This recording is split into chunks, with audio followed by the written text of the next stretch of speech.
கர்த்தருடைய நாமம் பரிசுத்தப்படுவதாக. இந்த நாளுக்கான வெளிச்சம் லூக்கா எழுதின சுவிசேஷம் 1ஆம் அதிகாரம் 12-13 வசனங்கள். சகரியா அவனை கண்டு கலங்கி பயமடைந்தான். தூதன் அவனை நோக்கி, சகரியாவே, பயப்படாதே, உன் வேண்டுதல் கேட்கப்பட்டது. இந்த காலை வெளியில கூட கர்த்தர் நமக்கு கொடுக்கிற வாக்குத்தத்தம் என்னவென்றால், வேண்டுதல், அதாவது ஜெபத்தை கேட்கிற கர்த்தர் ஒருவர் இருக்கிறார்.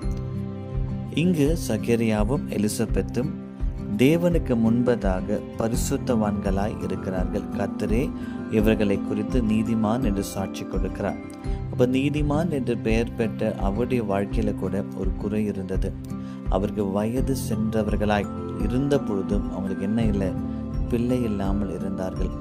ஆனால் பிள்ளை இல்லாமல் இருந்தாலும் தேவனுடைய ஊழியத்தை வைராக்கியமாய் சகரியா செய்து கொண்டு வந்தான். அப்போ ஒரு நாளிலே சகரியா தேவனுடைய ஆலயத்துக்குள்ளே போய் தூபம் காட்டும் பொழுது தேவதூதன் அவனுக்கு முன்பதாக தரிசனமாகி சொன்ன வார்த்தைகள் தான் இந்த வார்த்தைகள். நல்லா யோசிங்க. அவன் பலனாய் இருக்கும் பொழுது, ஒருவேளை வாலிபனாய் இளைஞனாய் இருந்த பொழுது, ஆண்டவரே எனக்கு ஒரு பிள்ளையை கொடுங்க என்று ஜெபித்திருப்பான். ஆனால் முதிர் வயது வரை அவனுக்கு என்ன இல்லை, பிள்ளை இல்லை. ஒருவேளை முதிர் வயது ஆன பிறகு அவன் ஜெபித்தானா, ஆண்டவரே எனக்கு பிள்ளை கொடுங்கன்னு ஜெபித்தானா நமக்கு தெரியாது.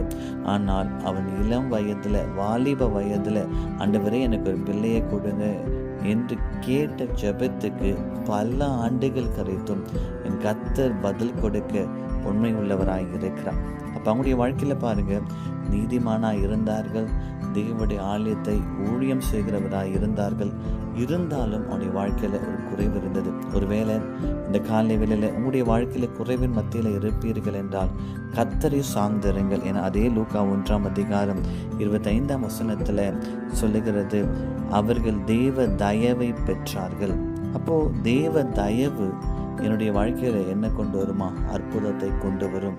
என்னுடைய வாழ்க்கையில் ஒருவேளை பல நாட்களாக சில வேண்டுதல் கேட்கப்படாமல் இருக்கலாம். ஒருவேளை அதற்கான பலனை நான் இழந்திருக்கலாம். ஒருவேளை அதற்கான தகுதியை கூட நான் இழந்திருக்கலாம்.